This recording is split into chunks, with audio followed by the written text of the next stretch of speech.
El pasado 21 de noviembre es de esas fechas que marcan un antes y un después en la historia de una nación. En Colombia ese día se expresó a través de manifestaciones multitudinarias en todo el país, una inconformidad acumulada. Los jóvenes fueron la fuerza principal de esa movilización. El cacerolazo que se dio en la noche de ese 21 de noviembre marcó también el inicio de cacerolazos sucesivos a lo largo de los días subsiguientes. Las protestas finalmente cuajaron en la presentación de un pliego de peticiones al gobierno, un pliego de 13 puntos que contempla el rechazo a medidas como el paquetazo, la reforma tributaria que se tramita en el Congreso, una reforma laboral anunciada, lo mismo que una reforma pensional, una reforma a la salud. El paquetazo además incluye también el rechazo a lo que se conoce como el holding financiero, la agrupación de las empresas del sector financiero del Estado en un holding, y esto como preludio a su privatización. Es el rechazo a las privatizaciones, es el rechazo a que se haya convertido toda la vida social, todos los servicios sociales en un negocio principalmente de los grandes capitales financieros. La seguridad social se ha privatizado en el país, la salud, la educación, las pensiones. Es el rechazo a todo eso lo que se ha venido expresando de manera multitudinaria a lo largo y ancho del país. En estos momentos existe un Comando Nacional de Paro, se está esperando la respuesta del gobierno a ese pliego. El gobierno se niega a negociar, plantea que lo que quiere es un diálogo social, sentar a los empresarios, a los trabajadores, a todos los sectores sociales que están haciendo reclamos en este pliego, junto con el gobierno, los empresarios, los órganos de control, pero lo que se está exigiendo es la negociación de ese pliego de peticiones, no un diálogo social como lo plantea el gobierno, un diálogo que se convierte finalmente en el mismo entrampamiento de la concertación que ha llevado en años sucesivos a una negociación miserable del salario mínimo. En estos momentos también ese es un tema de discusión. Estamos planteando desde el movimiento con las pensiones no que el salario mínimo haga parte de la discusión de todo el pliego, no que se discuta por aparte el salario mínimo con los empresarios y el gobierno en la comisión de concertación. En este sentido discrepamos de la propuesta planteada por las centrales obreras de un aumento del 8.1% para el salario mínimo. Eso significa 2.300 pesos diarios, es decir, ni siquiera alcanza para un pasaje de Transmilenio. El día de ayer, por ejemplo, en la Plaza de Bolívar estuvimos también expresando nuestro rechazo a la reforma tributaria que se está tramitando nuevamente después de que al gobierno se le cayera la ley de financiamiento. Estos hechos lo que muestran es que las expresiones de rechazo y de protesta no deben parar. No podemos dejar de expresar nuestra inconformidad. Los jóvenes están diciéndolo todos los días. Ellos no van a cesar en la movilización. Ellos no quieren que el país después del 21 de noviembre vuelva a ser el mismo.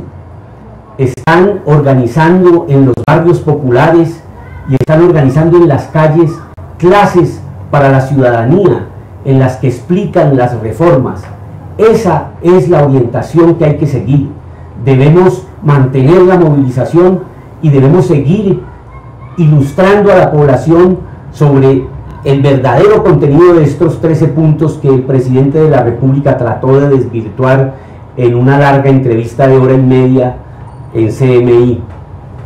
Estamos explicando en los barrios, por ejemplo, que la reforma a la salud que contiene el artículo 242 saca 6 millones de personas del Sisbén.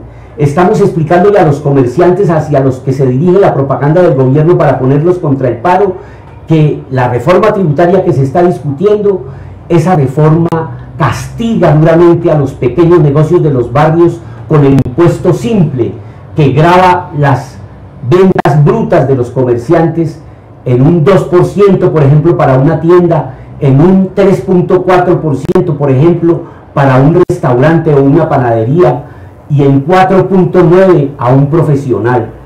Todas estas cosas deben ser conocidas por la población y debemos ampliar la base social de este paro que se inició el 21 de noviembre. Dentro de las explicaciones que estamos dándole a la población, estamos explicando además un asunto que resulta para muchas personas a veces complicado, que es el de la reforma pensional. El gobierno ha dicho que no tiene preparada una reforma pensional. Esto no es cierto.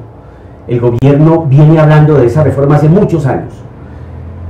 Y además sobre ella vienen hablando el Fondo Monetario Internacional, vienen exigiéndole al Fondo Monetario Internacional, la OCDE, el Banco Interamericano de Desarrollo, en Colombia la ANIF, Asofondos, Fedesarrollo.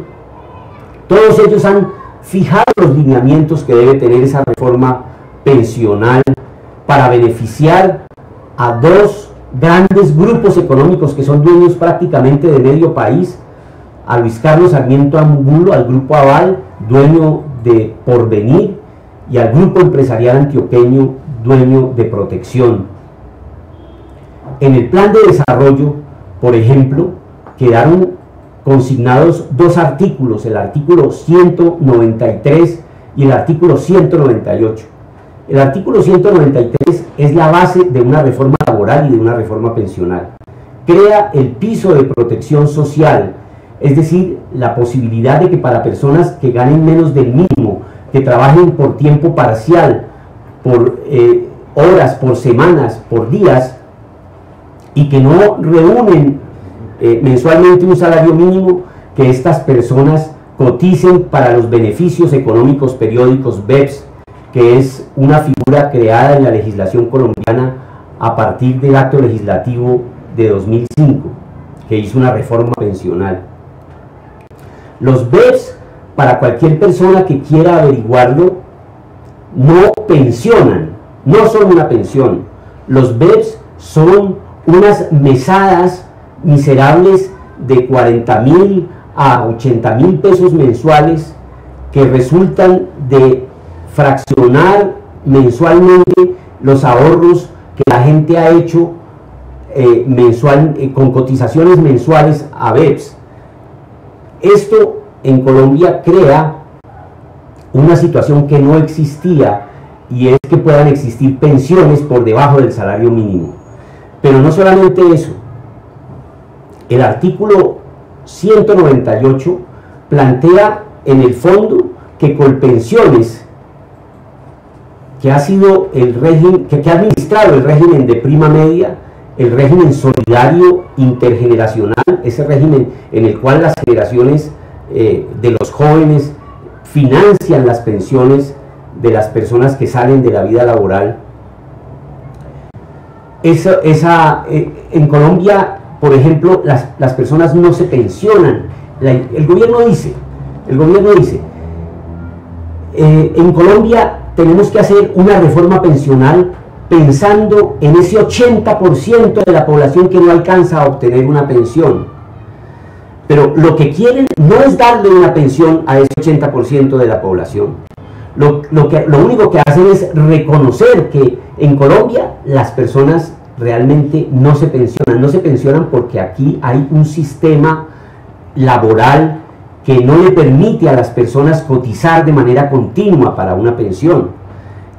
Los trabajos temporales, los trabajos por órdenes de prestación de servicios, los contratos a través de cooperativas de trabajo asociado y toda suerte de subcontratación que se creó después de la Ley 50 en Colombia, han hecho que en Colombia, cuando la gente llega a la edad para la pensión, no reúna los requisitos para pensionarse. En ese caso le dan una cosa que se llama en el régimen de prima media o en el régimen de Colpensiones, la indemnización sustitutiva de la pensión, y en el caso del fondo privado la llamada devolución de fondos. Esos no son pensiones.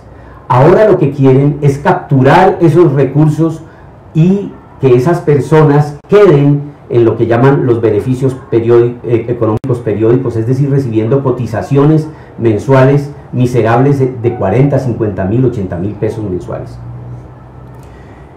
Este tema de las pensiones surge en Colombia con la Ley 100 y en Colombia ya hay muchas víctimas de los fondos privados. En Colombia se creó un comité de víctimas de los fondos privados. Aquí tenemos a la abogada Ani González, vocera de las víctimas de los fondos privados, quien nos puede contar de manera directa la experiencia que están viviendo hoy esas personas que le creyeron a las mentiras y a la estafa y que cayeron en la estafa de los fondos privados. Ani, por favor, cuéntanos la experiencia que han tenido ustedes desde el Comité de Víctimas de los Fondos Privados. Muchas gracias, Pachito. En efecto, la gente está cansada, está en la calle rechazando no solo ser víctimas de los fondos privados de pensión, sino también la muerte de tantos líderes y lideresas sociales de indígenas, y por eso es el rechazo total. En cuanto a las víctimas de los fondos privados de pensión, es importante tener en cuenta cuál es la historia. Vamos a aprender unos conceptos básicos que se relacionan entre economía y política. Antiguamente, antes de la década de los 90, se hablaba del liberalismo. En esta época el capitalismo se creaba y creó su economía con base al libre desarrollo de sus empresas.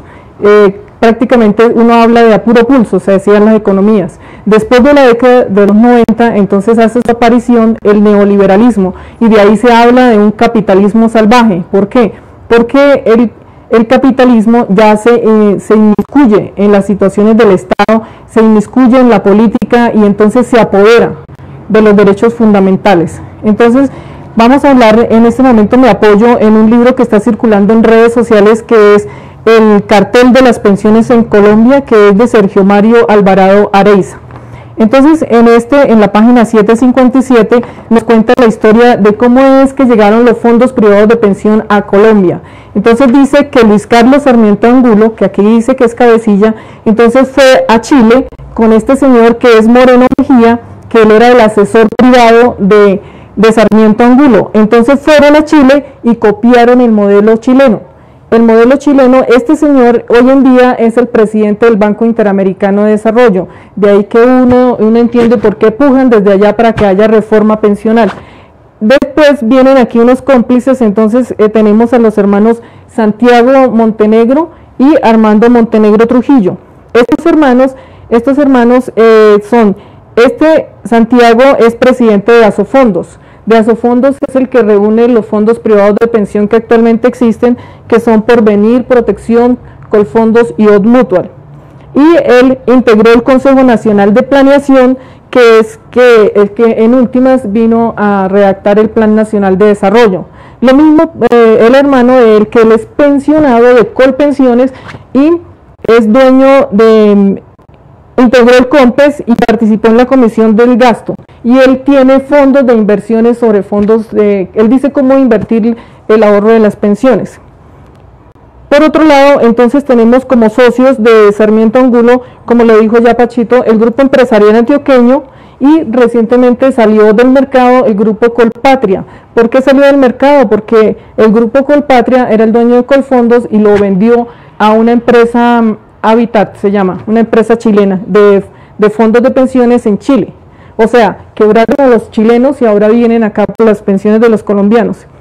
Este grupo empresarial antioqueño, el grupo Aval, de cuya cabeza es Sarmiento Angulo, y el Grupo Colpatria, ellos tienen a su vez unos organismos. Entonces, ahí es como nosotros escuchamos que el FEDesarrollo, escuchamos nosotros que FASECOLDA, escuchamos que ANIF, Asobancaria, estos son todos pujan para que haya reforma pensional. Entonces por eso nosotros escuchamos que FEDesarrollo integró también la Comisión del Gasto, que confluye también en el Plan Nacional de Desarrollo.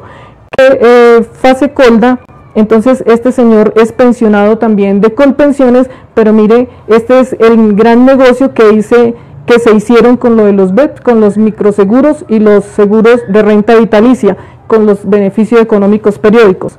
Y la Asociación de Entidades Financieras, ANIF, que este señor también es Sergio Clavijo, que también es pensionado de Colpensiones. Ese señor fue el que de la brillante idea de que restarle los ingresos a los jóvenes que solamente les pagaran el 75% de un salario mínimo. Y el desazo bancaria. Entonces uno se pregunta, ¿por qué todas estas personas pujan por una reforma pensional? ¿Qué tiene que ver los bancos con una reforma pensional? Pues ¿por qué? Porque todos se interesan, porque esto es economía. Esto es lo que hace parte del neoliberalismo salvaje, que se apoderaron de los derechos fundamentales. Entonces, por esta parte, no me voy a meter mucho en esta parte, pero aquí cuenta el libro que se lo propusieron Sarmiento Angulo y el Moreno Mejía, le propusieron la idea al entonces senador Álvaro Vélez, Uribe Vélez, perdón. Y entonces aquí vemos en la misma línea también los que están incluidos en lo que dice Sergio Mario, ¿sí?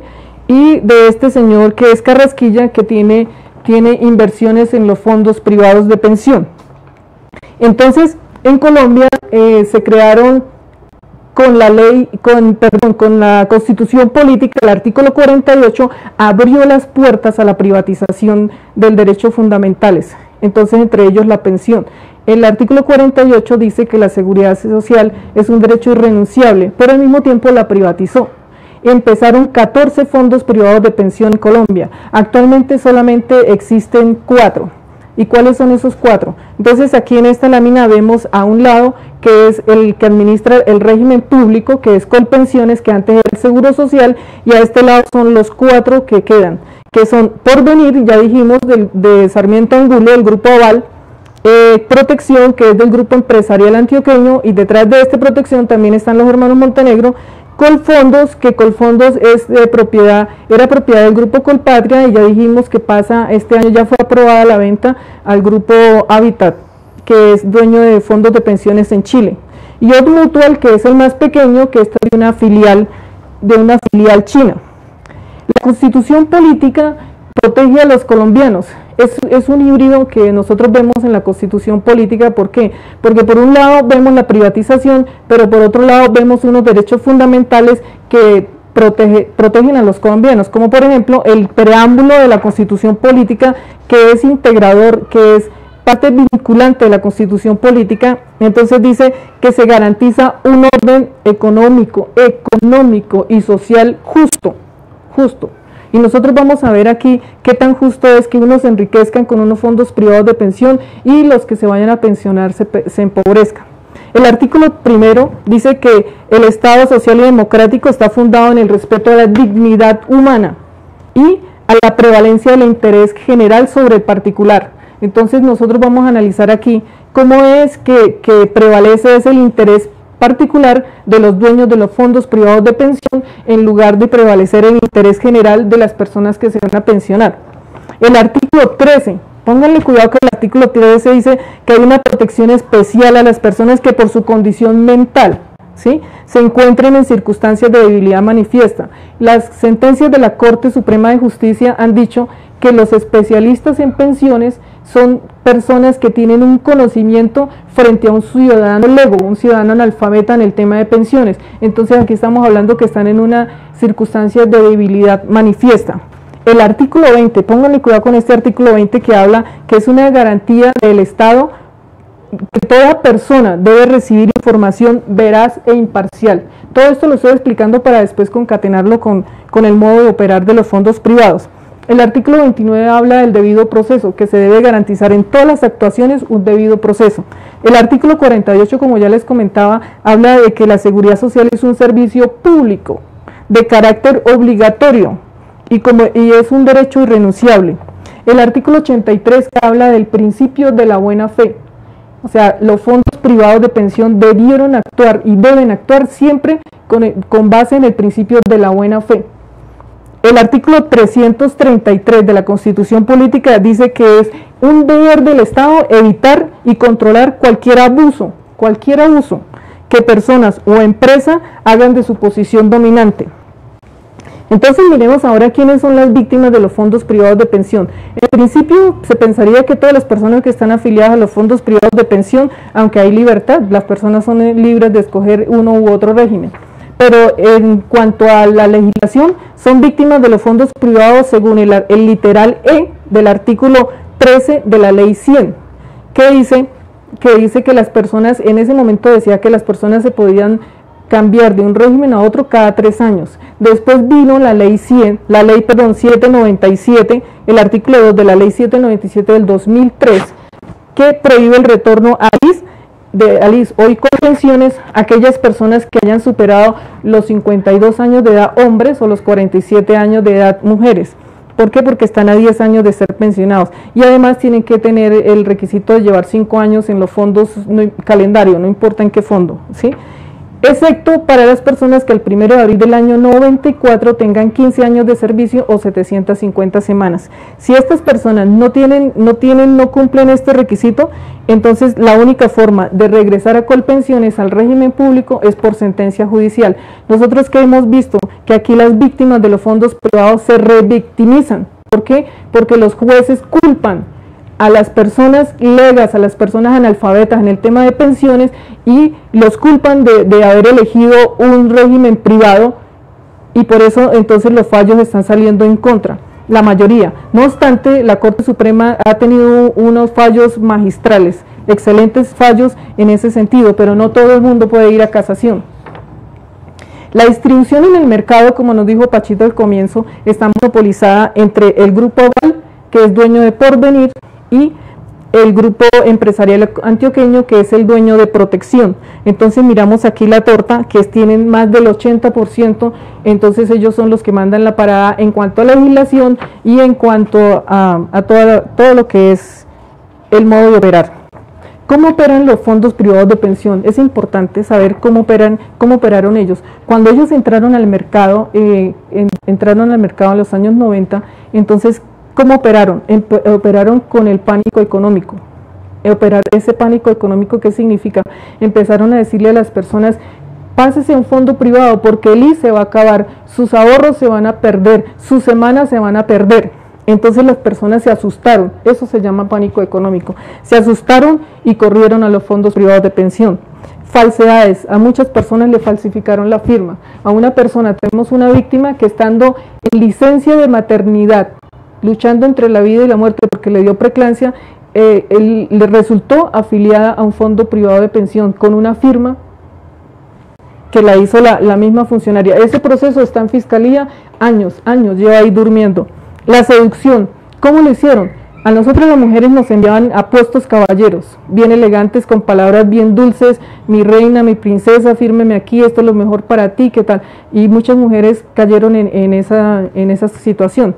A los hombres le enviaban unas minifalduras muy bonitas y, por ejemplo, médicos que nos contaban que los cogieron de turnos de 24 horas trasnochados y les mandaron semejantes mujeres tan hermosas, fírmeme aquí, tome su lapicero, tome y ellos firmaban y están engrampados en esos fondos.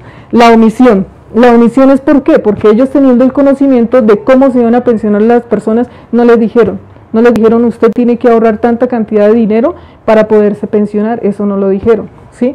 Usted no le dijeron que si usted va a tener un hijo en su extralongevidad, su ahorro se va para el piso y la mesada le baja. No le dijeron que si usted tenía una pareja más joven en la extralongevidad, eso le afectaba. Tampoco le dijeron que si tenía un hijo en condición de discapacidad, entonces eso le afectaba, ¿sí? No dijeron nada de eso. El engaño, pues por supuesto, entonces engañaron a muchas personas prometiéndole que se iban a pensionar a los 57 años las mujeres, ¿sí? Que se iban a pensionar con mesadas mucho mejores que la del Seguro Social. Incluso Botero Angulo, que en ese momento era presidente de Asofondos, en los años 90, él dijo que se iban a pensionar con el 85% del salario, del último salario, del salario del IBL. Y las dádivas, ¿cuáles son las dádivas? Nos contaron algunas personas que les dieron hasta tabletas, computadores les dieron. Les dieron, algunas personas les daban 200.000 pesos para que firmaran y se trasladaran. ¿Usted cree que esos son los argumentos para que una persona pueda denunciar a un régimen más favorable y trasladarse a un régimen más nocivo como es el privado? Entonces, en ese orden de idea tenemos que el RAIS, como se denomina el régimen privado, régimen de ahorro individual, castiga a la extralongevidad. O sea que en Colombia ya se convirtió en un delito llegar a una edad avanzada, ¿sí? O sea, si uno tiene 90, 100 años, para ellos es mortal, entonces por eso lo castigan a uno. ¿Cómo lo castigan? Bajándole la pensión. Discriminan a la mujer. Nosotros las mujeres tenemos que tener más capital para podernos pensionar que los hombres. Acaban relaciones con parejas más jóvenes que el afiliado. Yo digo que los fondos privados de pensión acabaron con la infidelidad en Colombia. ¿Por qué? Porque ese cuentico de que los hombres antiguamente que cambiaban la esposa por 2 de 20, ya no puede funcionar estando en un fondo privado, ¿sí? ¿Por qué? Porque esa pensión, ese ahorro que tiene ahí le tiene que alcanzar para esa niña de 20. O sea que si la pensión, por ejemplo, en un retiro programado era de 3 millones, entonces ya no le van a dar los 3, sino un salario mínimo, ¿sí? Castiga a los hijos procreados en la extralongevidad.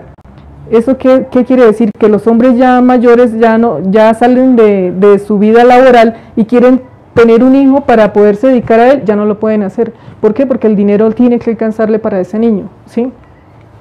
Y aquí lo más lesivo es que discrimina a los hijos en condiciones de discapacidad. Nosotros tenemos dentro del grupo de víctimas, tenemos una pediatra que tiene un ingreso de 10 millones de pesos, o sea, cotiza sobre 10 millones de pesos, su IBL es sobre 10 millones de pesos, y por tener un hijo en condición de discapacidad le ofrecen 970.000 pesos como mesada pensional.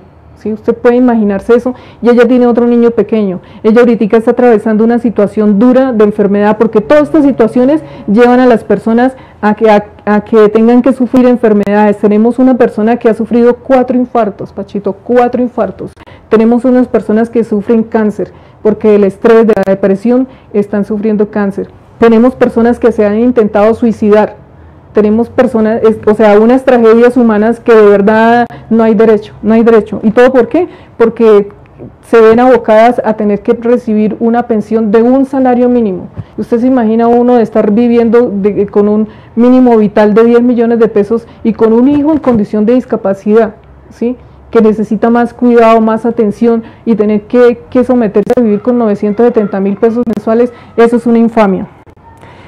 Castiga también a las personas que, teniendo un patrimonio, o sea, si yo tengo rentas, si yo tengo un negocio, si yo tengo ahorros y estoy afiliado a un fondo privado de pensión y tengo 1.150 semanas, que ellos se ufanan de que ellos con 1.150 semanas pensionan a la gente, pero si yo tengo ese patrimonio no me van a pensionar, porque entonces me dicen: usted es rica, usted tiene todo eso, entonces usted no necesita el subsidio, porque además esa la da el Estado, ni siquiera la dan ellos, ¿sí? Entonces, quien no, y lo peor de todo esto es, quien no reúne el capital, lo que usted dijo, se va a tener que ver sometido a los BEPS. ¿Qué pasa? Que antiguamente ellos estaban devolviendo 50, 80 millones de pesos, 20 millones de pesos, 100 millones de pesos. La gente se estaba emocionando porque decía: no, pues yo compro un apartamento y de eso vivo, ¿sí? Pero ¿qué pasa, Pachito? Ellos dijeron: no, es que no es posible que se nos esté descapitalizando nuestros fondos. Entonces, ¿qué hicieron? Crearon los BEP, que esa figura ya viene desde hace años, pero crearon esa figura, y ahora entonces, ¿qué hacen? Van a trasladar esos ahorros a los BEPS, ¿sí? Al beneficio económicos periódicos, que lo va a administrar Colpensiones, y entonces lo que usted nos dijo al principio, van a devolverle miserableces a la gente de 20.000, 40.000, 100.000, de todas maneras el 75% menos de un salario mínimo, ¿sí? Y cada 2 meses son esos subsidios, porque no se le pueden llamar mesadas. Resulta que los que están detrás de los fondos privados de pensión, como vimos al principio el cartel, los que están detrás, ellos con alevosía, con maldad, con perversidad, tienen una confusión entre lo que es asistencia social y lo que es seguridad social. Asistencia social está exclusivamente a cargo del Estado. ¿Y quiénes son esas personas? Son las madres cabezas de hogar que se dedicaron a criar hijos y nunca han cotizado. Son los campesinos que trabajan la tierra, que nos dan nuestro alimento, nos proporcionan nuestro alimento y nunca han cotizado. Las personas vendedores ambulantes que enriquecen a las personas a quienes les venden, a quienes venden sus productos, pero nunca pueden cotizar, nunca pueden cotizar. ¿A quién más podríamos incluir en estos?